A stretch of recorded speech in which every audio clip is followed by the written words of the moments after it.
estilo mga sinungaling. Okay. Sige. Na talagang, idiomatic expression. Talagang, sasabihin niya, huwag ka maniwala dyan. Sinungaling. Reklamo ang pobre sa otoridad. Ito, ahente ng sasakyan, biniktimang isang mag-asawang negosyante. Kanilang sasakyan nabili, hindi na nga napakinabangan. Pinagkakitaan pa umano ng dorobong ahente ang kanyang moto, sila lantad. Napakahirap, napakatagal na panahon na pinag-iikunan namin yun para makakuha kami ng sasakyan. Ganun lang na lumaho na lang. Sana man sis, magpakita ka. Ito ang reklamong inilapit sa Bitag T3 na mag-asawang negosyante sa Bagong Silang, Caloocan City. Matapos raw kasi nilang ibigay ang kanilang tiwala sa nakilalang ahente na mga sasakyan na si Shala Lim. Panloloko lamang pala ang ipinalit nito sa kanila. Buwan ng Pebrero nitong taon nang nakilala ng mag-asawang ahenteng si Lim at nabili sa kanyang isang L300 van na magagamitin sana nila sa kanilang negosyo sa palengke. Nabili raw nila ang sasakyan sa halagang 200,000. Ano lang yan, ginagamit lang namin sa workers namin. Kasi ang ng asawa ko, kasi yung ganito, taglig para sa Islam. At saka, siyempre, pag may nag-rent din, minsan. At saka pag namimili kami. Pero dahil second hand nilang nabili ang sasakyan, nagpatulong na rin sila sa ahente na ipalipat na sa kanilang pangalan ang pagmamayari ng sasakyan. Iniwan namin sa kanya yung serial number ng sasakyan kasi gusto ko ipalipat sa pangalan ko. Ngayon, ang tagal-tagal kasi hindi matapos-tapos. Umabot ng halos 7 buwan, wala pa rin nangyari.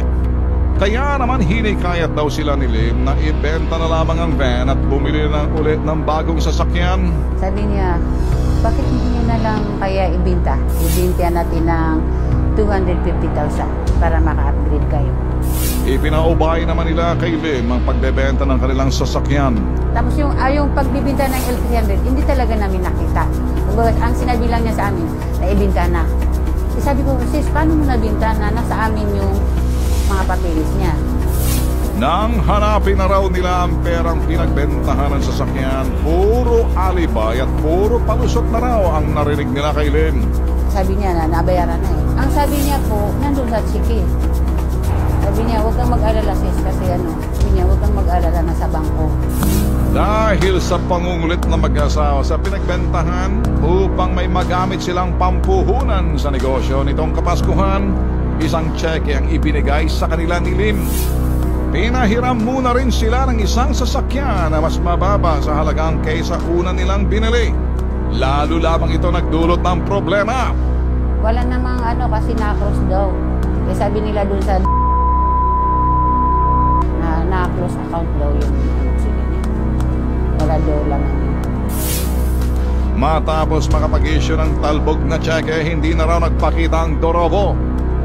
Kasama Bitag T3, sinubukan naming hanapin si Shala Lim at ang kanyang tinitirhan sa Barangay Kaligayahan sa Quezon City. Pero hindi ito mahagilap sa kanyang bahay. Ang tanging hiling lamang sana ng mag-asawa, maibalik ang sasakyan o pera nila. Kasi sa totoo lang po, buong buhay namin mag-asawa, pinaghirapan namin yun na ako ng sasakyan. Kahit mura lang, bigla lang naglaho na ganun-ganun lang.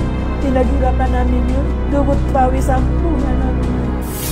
Babala ng Bitag T3 sa publiko, mag-ingat sa babaeng ito upang hindi na makapambiktima sa sino mang nakakakilala sa kanya. At ang kanyang kinaroroonan, ipagbigay alam agad sa himpilan ng pulisya o di kaya sa tanggapan ng Bitag T3.